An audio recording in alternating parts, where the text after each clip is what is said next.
Wow, that's pretty cool walk-on music. So good morning, everybody. I noticed in the app I got the title of futurist. So I've never had that title before. So hopefully I'll do a good job at that. Thank you, Hugh, Don, for inviting me here, and I'm looking forward to this. This is not an audience I am used to speaking to. So hopefully some of the things I have to say will stimulate your thinking, and maybe as I have gotten older myself, my kids' thinking about what's ahead for all of us. I titled the talk Lessons for Long Life because really how I'd like you to think about it is, well, what is going to be long life in your careers, et cetera. And so what I'm going to do is really break this talk into a couple big parts. The first part, as we already have discussed, I want to talk a little bit about the Internet of Things. What does that really mean? I'm going to give you a little bit of a technology tutorial and expose you to both what is happening today as well as, I'll say, what I think is huge for the future. After that, I want to talk about what's the implication of all this technology. What's the implication on businesses that I like to say make things, make machines, make combine harvesters, make gene sequencers, and then what's the implication on people that use machines. And then I'm going to finish up by talking a little about what's the implication on us, on people. I'll talk a lot about machines, but I'll talk a little bit about people. I want you to think a little bit about what is the implication on people.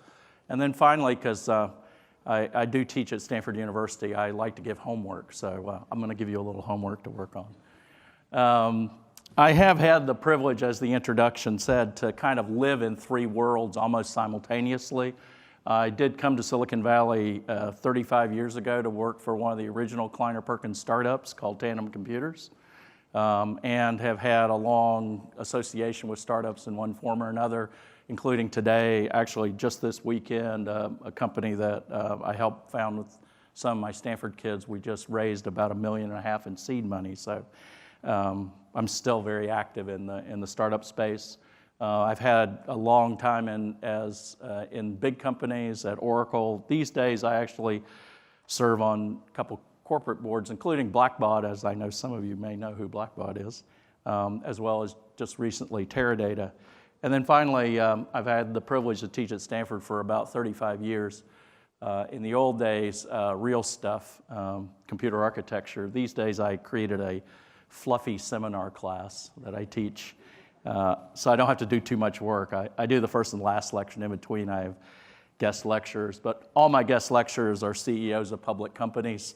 And as my interests have moved into this Internet of Things area, we actually just recently had the vice chairman of General Electric, the CEO of Kaiser, et cetera, in the class. If you're at all interested in it, it's called cs309a.stanford.edu, and you can take a look at it. Anyway, with that, I'm going to say, hey, I wanted to talk about, I forgot, there's one thing I need to do.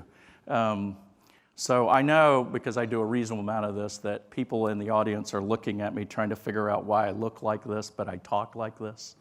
So I grew up in the great state of North Carolina, so even though I've lived in California for a lot of years, if you're hearing any Southern in there, that's where it's coming from. So now you can pay attention, right? I have seen people just look at me and you're not paying attention, right? So I said I wanted to talk about lessons for long life, so I thought I'd start with lessons for long life for your personal life. This is actually taken from a temple in Kyoto, Japan. It's believed to be over 500 years old. It does indeed contain the 10 secrets to long life. So I see you guys are all writing it down. Okay, you don't speak Chinese yet, so here's the translation. You're supposed to eat more vegetables and less meat. You're supposed to have more sleep and less worry, more laughter and less anger, and then the one I've always been amused about, which is the more bathing, less clothing. I guess if you're a Buddhist monk, there's no television, so you got to do something to amuse yourself, right? So like I said, if I do nothing today other than teach you 10 lessons for long life in your personal life, I will consider it a success. I think let me start very much at the top, which is talk a little about the economy. I'll talk a little bit later about the global economy.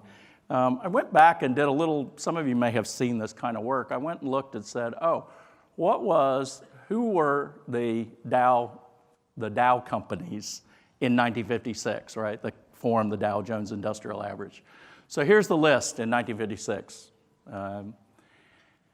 Interesting, right? Okay, here's the list in 2015.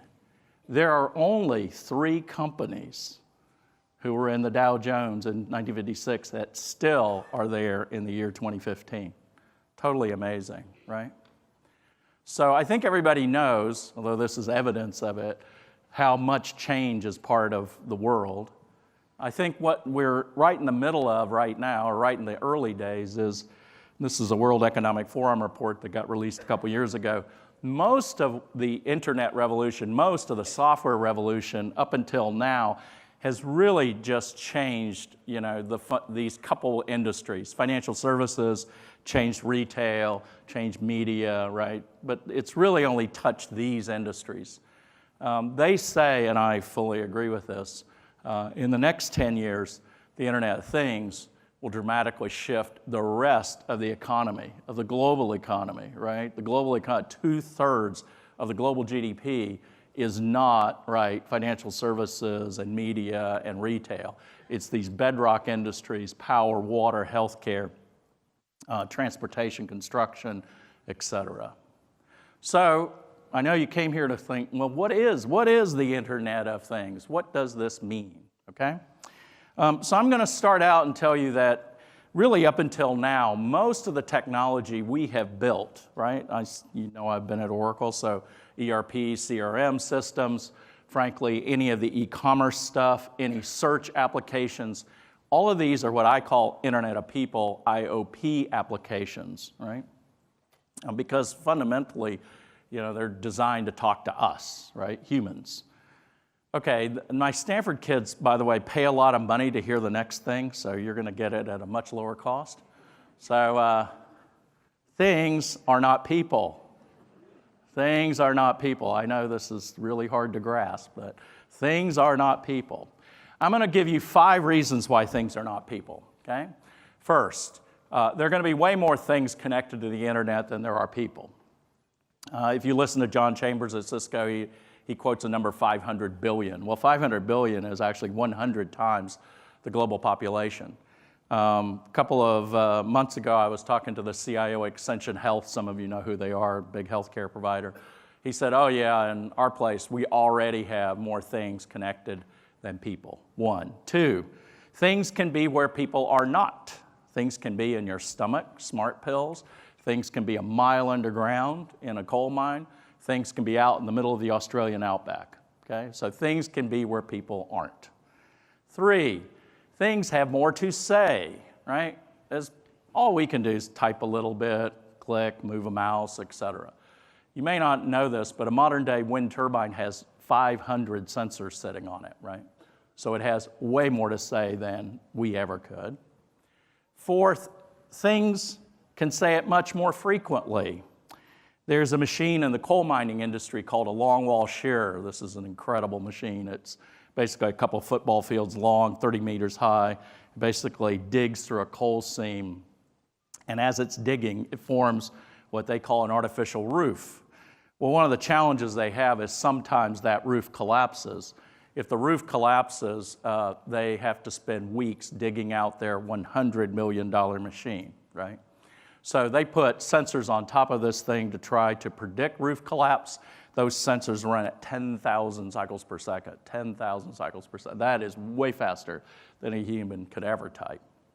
And then the last one, and we can debate it, which is things can be programmed, people can't, okay? So if things are not people, then why would the technology that was built for the Internet of People work for the Internet of Things? And it is on that fundamental basis that I believe we're at the beginning of a next generation revolution in technology, all based on that fundamental belief, which is that things are not people, and we're gonna have to solve a whole new set of problems, and I'm gonna touch on some of those as we talk. So let's start by talking about the things themselves. I'm gonna talk about the things themselves, how those things are connected. We'll talk a little about connection technologies. What do you do to collect data from those things? What can you learn from them? And finally, what would you do differently? I'll make a fundamental point here. In the Internet of People, we had to build applications that did something so that we all would type or search or do something so that there would be data for us to go and learn on, analytics, et cetera. In the Internet of Things, I don't have to entice the machine to do anything, right? It's fine with reporting data all day and all night. So we actually could fundamentally think about learning from our machines before we figure out what to do with it, okay? So why has this all been happening? Well, at the root of it is sensor technology. Sensor technology has been driven down in price. Why?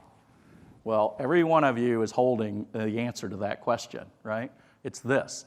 Most people don't realize it, but your cell phone has 12 different sensors on it, accelerometers, barometers, et cetera.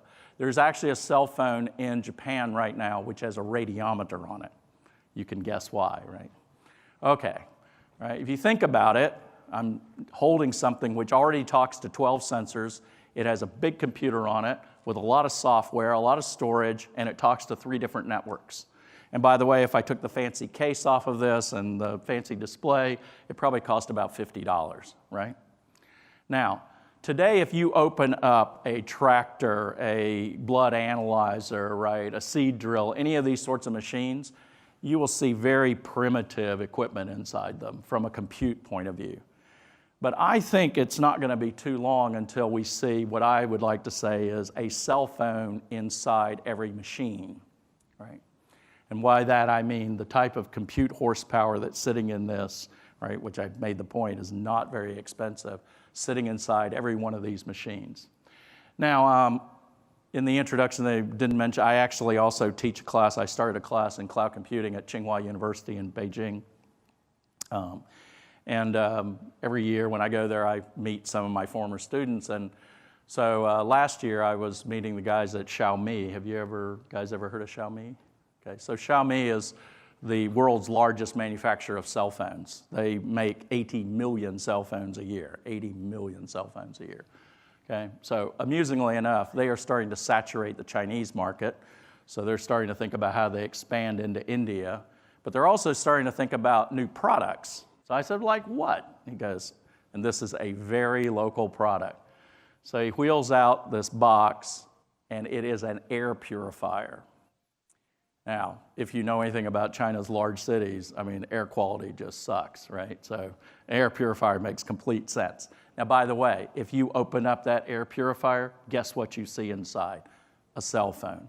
This is not too surprising because the vice president of engineering at Xiaomi was one of the original Google Android development engineers and was poached by them many years ago to come there. So it's running an Android version of an operating system inside there. It's not too surprising. So we may not be that far from a world where we've got way more compute horsepower sitting inside these machines than we ever did.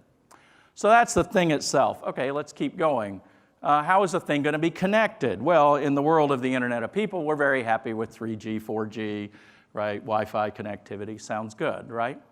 Well, I'll give you a little story of there's a company in London called Sensium Vitals. Sensium Vitals builds a vital sign monitoring patch, okay? So when you go into the emergency room, they slap it on you. It does heart rate, respiration, et cetera. As a design criteria, they said, we do not want to put rechargeable battery packs on this thing because if we do, we have to wash the thing, we have to recharge it, so we don't want to do that. We want to just put disposable batteries. Well, as soon as they went to disposable batteries, they realized that they couldn't run Wi-Fi. There's not enough power. So they had to end up building what is referred to as a Zigbee mesh network. There are a lot of technologies starting to evolve at the low end of this conversation, meaning low power, low range, or long range, low power, low data rates. Companies are, efforts like LoRa, Sigfox, you may have started to hear these words, are starting to be out there to do this at the, we'll call it the low end of the range. At the high end of the range, let's talk about network technologies. You go, well, what is the most demanding networking application you can think of? And I'll give you the answer. It's probably either the World Cup, right? The broadcast of the World Cup, or the Victoria's Secret runway model show. right? Those are probably the two most demanding networking applications out there. You have a ton of content sitting in the cloud, getting pushed, right, into a lot of endpoints. Now remember back to my wind turbine story, what if I've got, and one of the largest manufacturers out there already has 15,000 wind turbines in the field. Each one of those wind turbines has 500 sensors on it, kicking out data once per second, and I want to push all this data up into the cloud. We're going to have much faster, what I refer to as reverse streaming networks than we ever had before. If you're interested in all this stuff, there's a lot of work going on in what is called millimeter wave, 60 gig technologies to do much higher performance networks than we've ever seen. Okay, so if I connect these things, then I can start to collect the data. Well, most people will think, yeah, and the book actually contains 12 different case studies. And you'll see a lot of examples of people using SQL databases, right, to go do this. But there's actually something more important going on right now. So I was talking to one of the big oil and gas companies earlier, and they were telling about the newest oil drilling rig off the coast of Mexico, okay? So this oil drilling rig has 40,000 sensors on it, 40,000. I'm like, Jesus, what are you guys doing with all that data? And they go, well, most of it's digital exhaust. Digital exhaust is a great phrase, right? It's just going into the air. They're not doing anything with it. And the reason they're not doing anything with it is if you do the math, and it's not too hard, 40,000 sensors once per second, you quite rapidly realize you're going to own a lot of disk storage, and your EMC sales rep's going to be very happy. And if you're going to run an Oracle database, your Oracle database rep's going to be very happy because you're going to be buying a lot of this, right? So let's even assume that you go, yeah, okay, it's a $10 million purchase, and you walk into your boss's office and go, we should buy this. And she looks at you and said, well, what are you going to do with the data?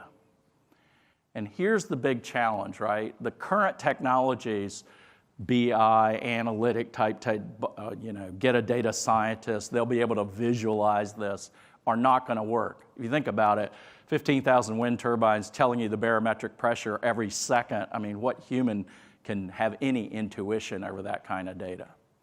So I think what we're going to start to see is the advent of bringing the machine learning and AI technologies, which you are starting to see in the consumer internet, into this world, right? And there is a dramatic amount of progress being made in this. So let me just give you a little bit of, I saw AI as part of your conversation here. Let me tell you how fast things are happening. So there is a competition that's called the ImageNet competition, okay? It is a competition between computers and humans on who can recognize images better. This first was run in 2011. The computers were 65% accurate in image recognition. Humans were 95%, okay? 2 years ago, computers hit 98% correct. They're actually better than the humans at image recognition. The game of Go. Most people had long forecasted that it would be 10 years before a computer could beat a human at Go. Well, that happened a year and a half ago, right? So why is this happening? Well, there's fundamentally three things, and I want you to think about this, that are coming together. One is the advent of a lot of technology which has been in the laboratory for probably 20 years and on, deep learning technologies, neural network technologies. These are now starting to come out in all sorts of different ways, particularly in open source, et cetera. So tons of software technology, one. Two, tons of compute horsepower for no money. I made the comment, I teach a class at Tsinghua, and so 7 years ago, I know the Amazon guys fairly well. They said, well, here's $3,000 worth of AWS time, right? Amazon Cloud Service time. So I showed up in class and said, you know, $3,000. Well, $3,000 buys you a computer in Northern California, Virginia, or Ireland for 3.5 years. And they all looked at me and went, oh, yeah, so what? I could have a computer underneath my desk in Beijing for 3.5 years. Why do I care? I said, yeah, I know. Or $3,000 buys you 10,000 computers for 30 minutes. 10,000 computers for 30 minutes. And the question that I wanted to plant in their head, and the answer is starting to emerge, which is what would you do with that kind of compute horsepower for no money? 2. 3, the advent of large data sets, right? Why does Facebook facial recognition work so scary well? Well, because they've got tons of faces in their databases, right? Why did the game of Go? Well, it's pretty easy to explain it. There were 1 million Go games that they trained the machine on. So these three things, software, huge amounts of data, and compute horsepower for no money, is dramatically, this is why when you see Alexa, Siri, all these sorts of things, why this is getting so good and so fast. We have the opportunity to take this same technology and apply it to our things, right, and learn from our things, and there's a whole new opportunity sitting out there. And if any of your kids are at all mathematically inclined, go tell them to learn about machine learning and AI, et cetera. There's a vast opportunity sitting out there. Okay. And finally, okay, what are you going to do with all this, right? Well, I could sit here and talk about middleware and applications, but I'm going to use this as an opportunity to shift gears. So I've talked a little bit about technology, some of the new stuff, but at the end of the day, like, who cares? I mean, it's fun for technologists to talk about it, but what's the implication of this? So I'm going to split my conversation into what's the implication of people who make machines, build machines, and what's the implication to people who use machines. So just as an example, Illumina builds gene sequencers. The Children's Hospital of Orange County uses gene sequencers, right? So let's start with enterprises that build machines. Why do they care? Well, there's fundamentally been two reasons. The first has been by you collecting data from these machines and learning from them, you can produce more reliable equipment. This is a combine harvester. Any of you have been in the wheat farming business or any of the grains, you know that you don't farm all year long or you don't harvest all year long. You only harvest in a time window. And by the way, you got to get the harvest in before the rains come, et cetera, et cetera. So your machine availability is very important to their world. So if I can use data to improve the reliability of my machines, I, as the machine manufacturer, am producing a higher quality product, right? Okay, the other is I can reduce the cost of servicing these machines. Some of you may be familiar with a company called United Rentals. United Rentals rents construction equipment. They do about $6 billion a year in construction equipment rentals. What you don't know is they spend $1 billion a year in maintenance, $1 billion a year in maintenance. And they are doing this the old-fashioned way, like we treat our cars, which is it's 6,000 miles, a little light comes on, we go change the oil. We all know that if I'm driving through the Mojave Desert at 120 degrees, I probably ought to change it before 6,000 miles. And if you get to live in California like me, I mean, you probably wait till 12,000 miles and it's just fine. So using just a small amount of data and information to be able to change how they're maintaining this stuff could, like I said, even a 10% change drops $100 million to the bottom line, okay? So these have been the classic reasons. But I think what's happening right now is even more important is what is the future of the machines themselves. So this, and I just got back from Vietnam, so I had to explain to people what a Tesla is. So this is the new Tesla Model 3. If you think about Tesla abstractly, it's a bunch of sensors, a bunch of actuators, a big computer in the middle with a lot of software, which is why you get new feature releases on Teslas every couple months. Now that's totally foreign to any of us who've bought cars before, that you would get new features in your car all the time, right? But that's easy to do once you see how much software is a part of what they're doing. They're not alone in this. The 2016 Porsche Panamera had 2 million lines of code in it. 2 million lines. That sounds like a lot, right? 2017 model has 100 million lines of code in it. 100 million lines of code. Medical devices. Actually, I think half the recalls of all the medical machines out there have been due to software-related problems. A modern-day MRI scanner actually has 10 million lines of code in it. So if you think about it, if the machines of the future are becoming more software-defined, then will it be true, and I believe it will be true, that the models, the business models that we've used in the world of software will transition into the world of machines? So I'm going to take you through that, which is what are these business models, give you a little bit of understanding of what has happened, I'll call it in my industry, and then how is this manifested itself in companies that make machines. We'll start with products and services. So this is a model which is I sell you the product, and then I sell you a service contract on that product, right? Some of you are familiar with this because you're Oracle customers. Oracle actually, in the year before it bought Sun, it was purely a software company. It did $15 billion in revenue, $15 billion in revenue. Now, 12 billion of that 15 was service contracts on the software that had been sold all those previous years. Only 3 billion was new product revenue, okay? Only 3 billion. And by the way, the margins on the service business are very high because at the end of the day, if you think of it, service is actually the delivery of information, and the margins on delivery of information can be astronomical, okay? Now, what you probably do not know and not have thought a lot about is the General Electric Corporation. Why has GE been talking about the industrial internet? If you watch Saturday Night Live, there's tons of ads, right? Industrial internet, hiring engineers, all this sort of thing. Why are they talking about this, right? I thought they built jet engines. Well, it doesn't take too long, and if you are interested, go download their 2016 annual report. Go to page 3, and you'll see the reason why, and I brought the graphic here, which is, and that's Oracle did a 12 billion of service revenue. Here's General Electric. General Electric in the year 2016 was a $110 billion a year company. They are a Fortune 10. Half of that revenue, $55 billion of that revenue, is service contracts on the MRI scanner, the jet engine, the wind turbine, et cetera, right? And because these service contracts are multi-year, they actually report a backlog of north of $250 billion. So remember, I made the point, service revenue is recurring. Service revenue can be very high margin business.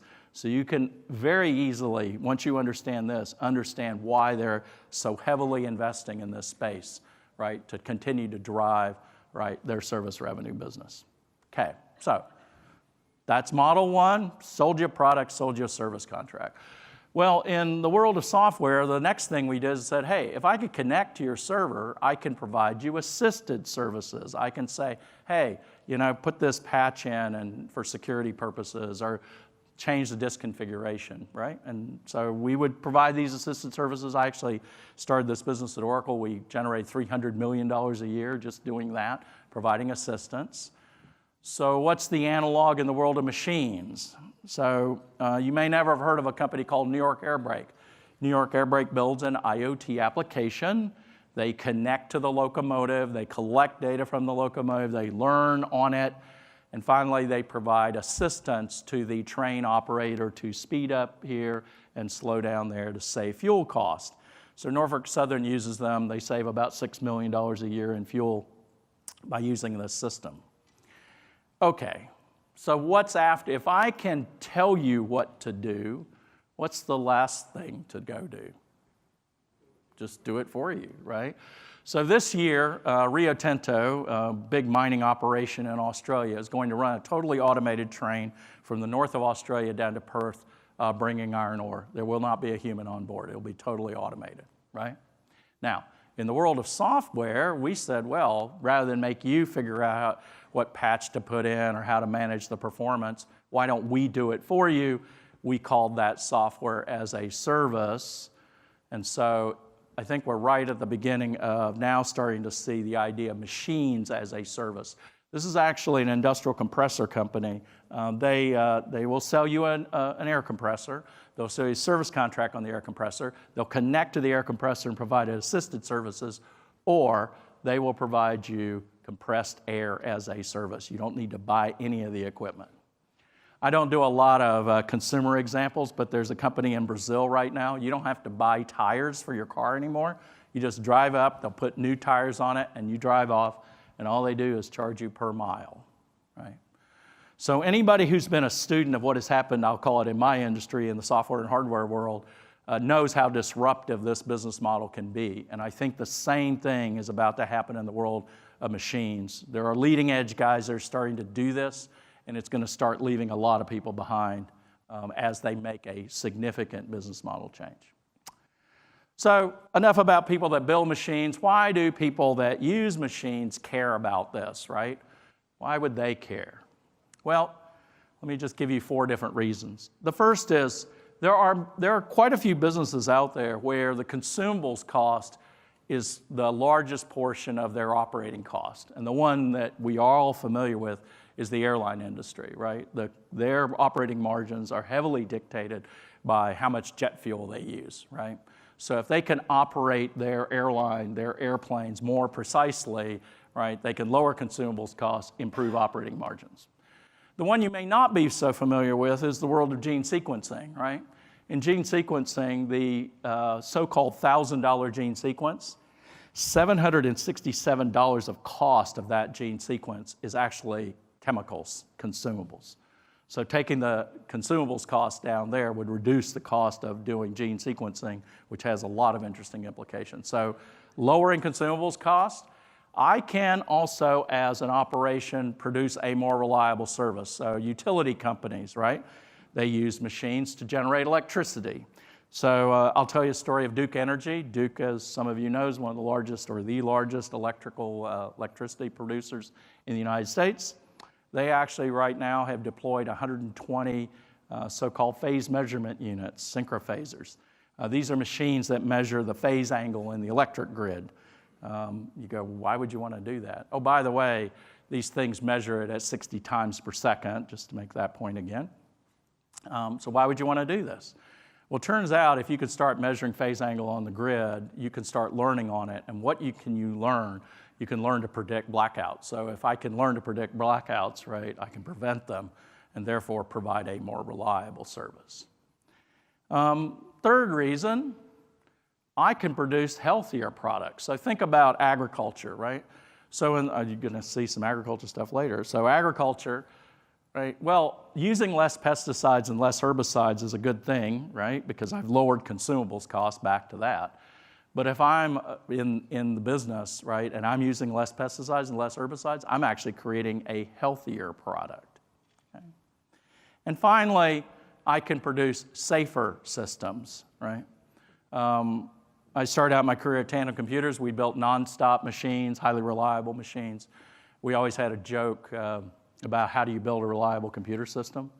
People say, well, how do you build one? I go, well, you get a man and a dog. Really? Yeah. Well, the man's to feed the dog, and the dog's to keep the man away from the computer, right? Because the number one reason why computer systems fail is actually human error, us, right? And it doesn't take too long, right, to look at a bunch of situations and realize that humans are at the source of failure of this, and we can vastly improve the safety of these systems by getting the humans out of the loop. Okay. What is the implication of this on the global economy? So I get the opportunity to teach at Stanford, as I said. So I use that to, as I like to say, warp young minds.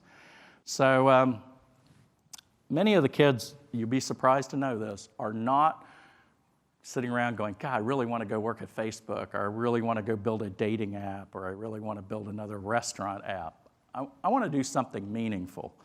And I said, well, here, let me talk about meaningful. So if you think about the global economy is driven by developing economies, right? Developing economies are driven by population growth. So that's why the three central areas on the planet this is happening is Southeast Asia, Latin America, and Africa. Let me just take a second to talk about Africa because most people don't realize this. Nigeria is slated to be the third largest country in the world in the year 2040. It's going to be India, China, Nigeria. Right? 25% of the globe's population is going to be in Africa in the year 2040, right? So if you start thinking about these developing economies, right, well, what are they going to need? Water, power, healthcare, right? The fundamental infrastructures, telecommunications. So I have a question, right? If you're going to go put in a telecommunications network in Rwanda, are you going to do it with first world technology, meaning let's go put up a bunch of telephone poles and string landlines around? You go, no. You'd skip ahead, right? You'd probably even skip out of 3G. You'd do 4G implementations, go cellular all the way. Think about electric power for a second. The way we have built electric power in the first world is we've said, oh, let's get a big coal-fired plant and hierarchically distribute, right, electricity through the grid, by the way, using AC technologies to do that. Well, in the modern era, why would I do that? Why wouldn't I put up wind where I could, solar where I could, small hydro where I could, run a distributed grid, right, and potentially even skip through AC and only generate DC. I have the opportunity in all these developing economies to skip ahead a generation, and that is a huge opportunity. Some of you know I actually just got off the plane from Vietnam. We just launched the book in Vietnamese last week. I got the opportunity to talk to over 2,000 students and over 200 business leaders and government officials. They actually are in the early lines of thinking of what is next for them, right? They really are, at this stage, a low-cost body shop, right? They actually, in the software business, you can get programmers there at half the price that you can from China, by the way. But they're starting to think, well, is it really going to be the case that we just want to continue being a low-cost provider of human labor? By the way, just so that you get up to speed, the country is almost 100 million people. Like 50% of the population is under the age of 30. So it's an extremely dynamic marketplace. So I spent a little time with them talking about what's the implication to Vietnam about this, and I'm just going to show you a couple things. So one is, we were actually meeting with the mayor of Hanoi, and he said at the end of it, he goes, oh, you know, we're actually about to deploy about 150 street sweeping machines out there, and we're planning on connecting them.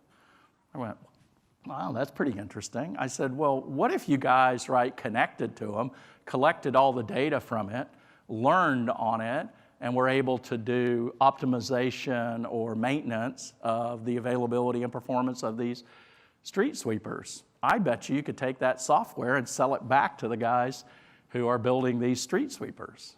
And oh boy, you should have seen, they was writing notes down left and right, you know. Okay, that's pretty mundane, street sweeping. They are also actually the world's largest exporter of shrimp at this point in time, okay? So if you think about aquaculture, right, shrimp farming, et cetera, one of the challenges they have is, well, you know, we need to move from just being commodity shrimp into branded shrimp. Well, what does it mean to brand something? Well, if you're going to brand something, ultimately you have to ensure quality and repetitious quality of a product to achieve brand. Well, how are you going to do that? Well, you're going to have to operate much more precisely.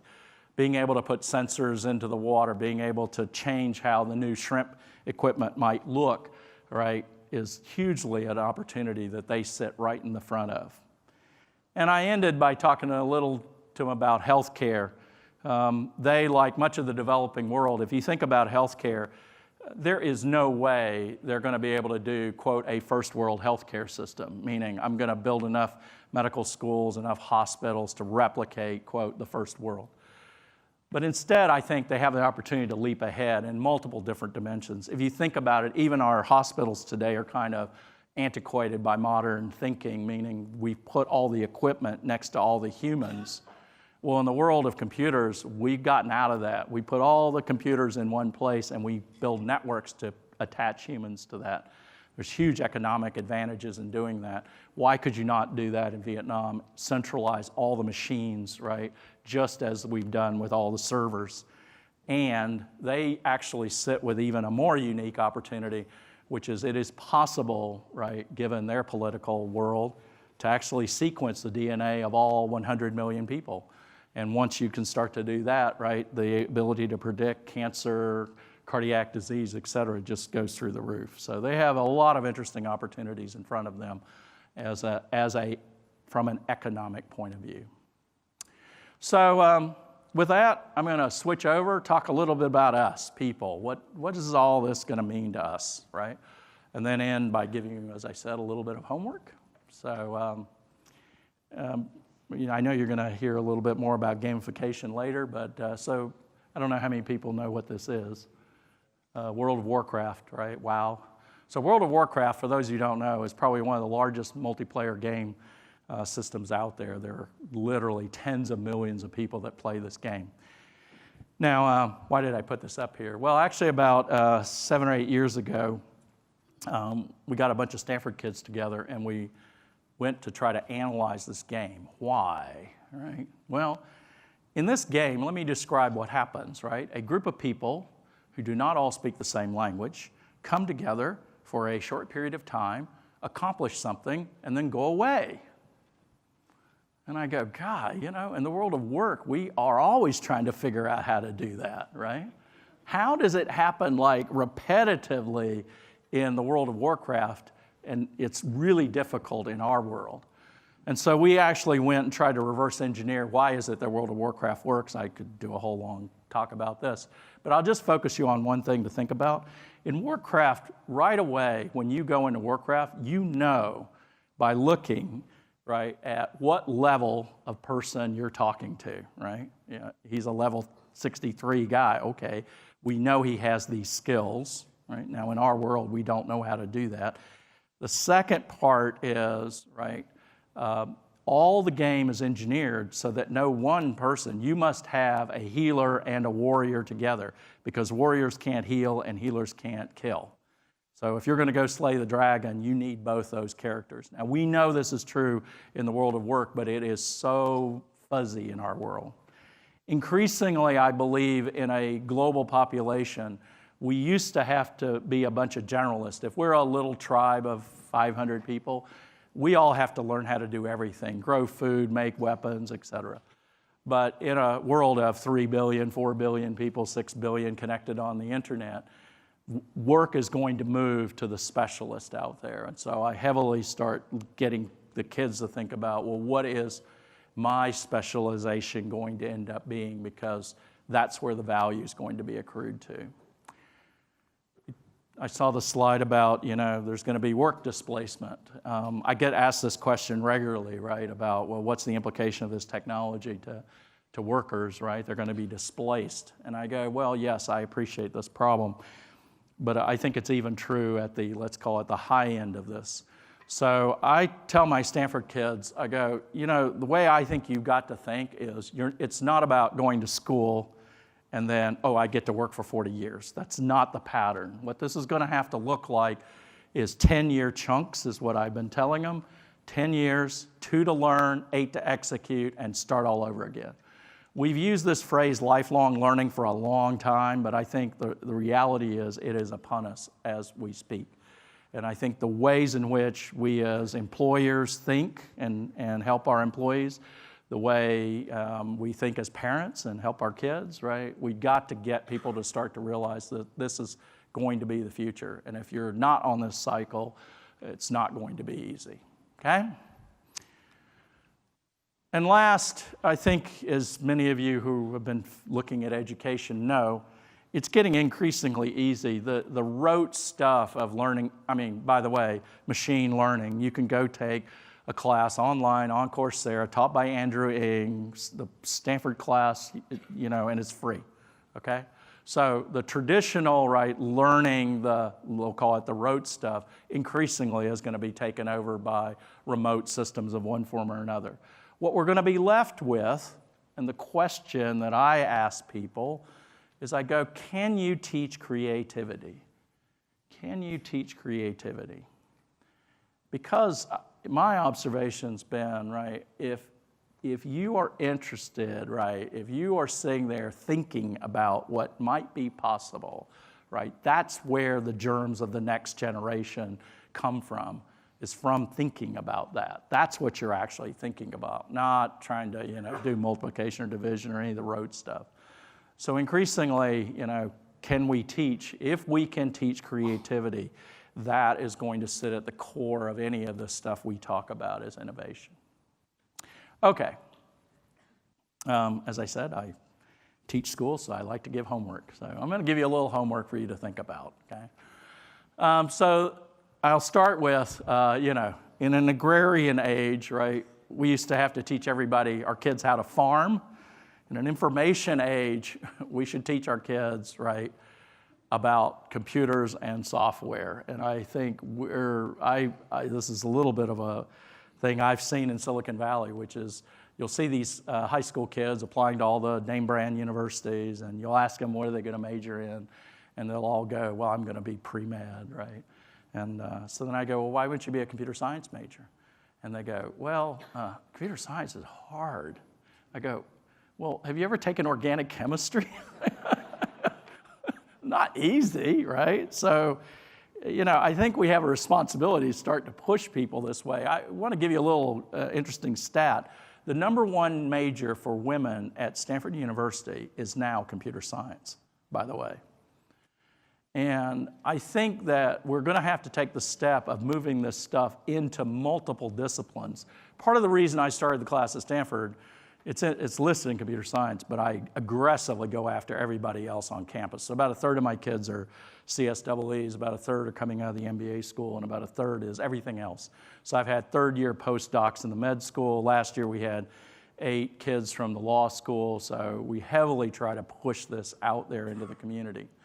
Now, about 2 years ago, I was invited to talk to the staff at General Electric, Jeff Immelt's staff. And I thought, it's a dinner time talk, so I thought, well, what am I going to do?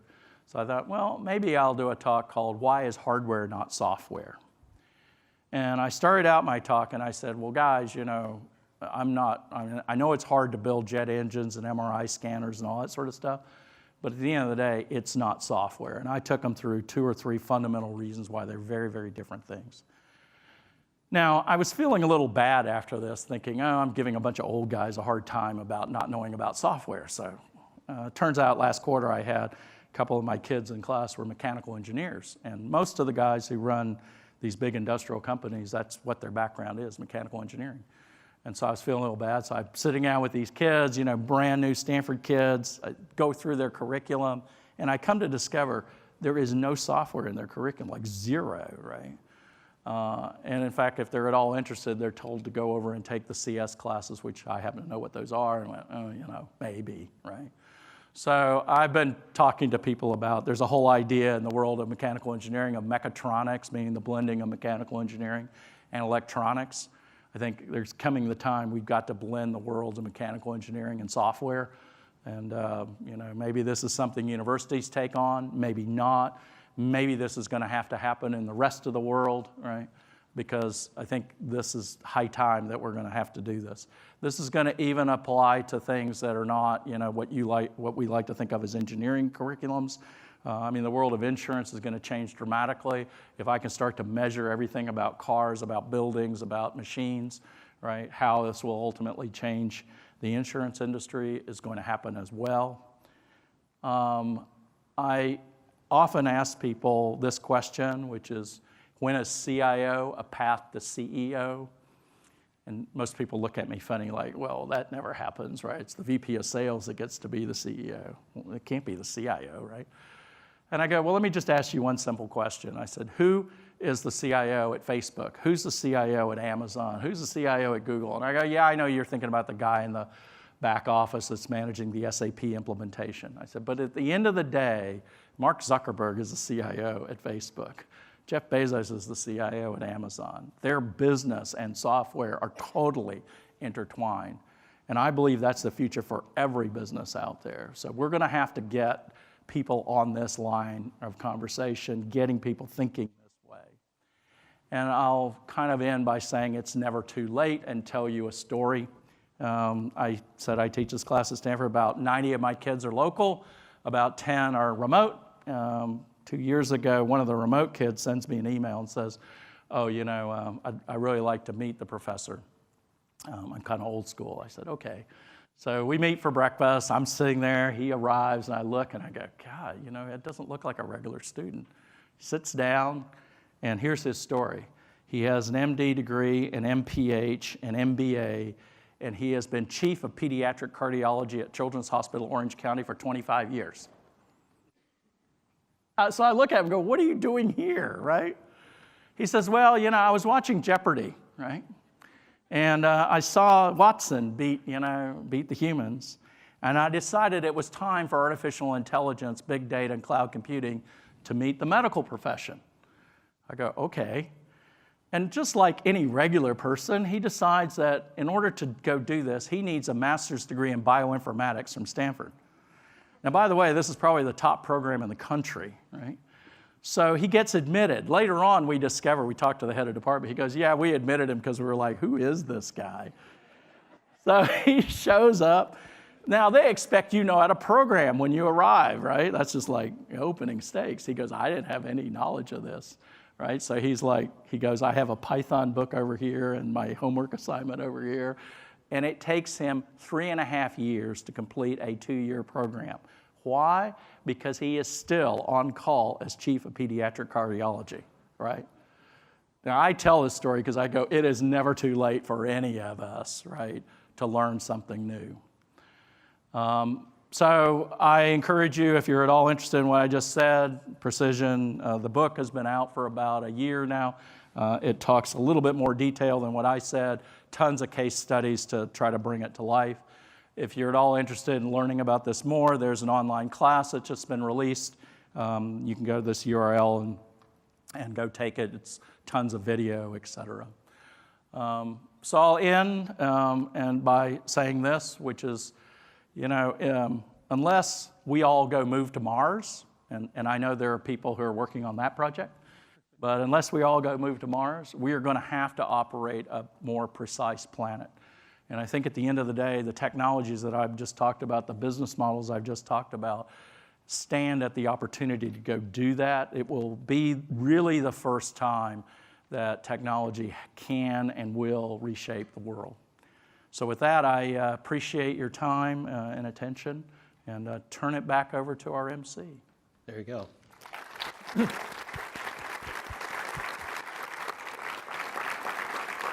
Tim, it actually pains me to do this, coming from Duke Blue, but I guess I start to realize that if God wasn't a Tar Heel, why did he make the sky Carolina blue?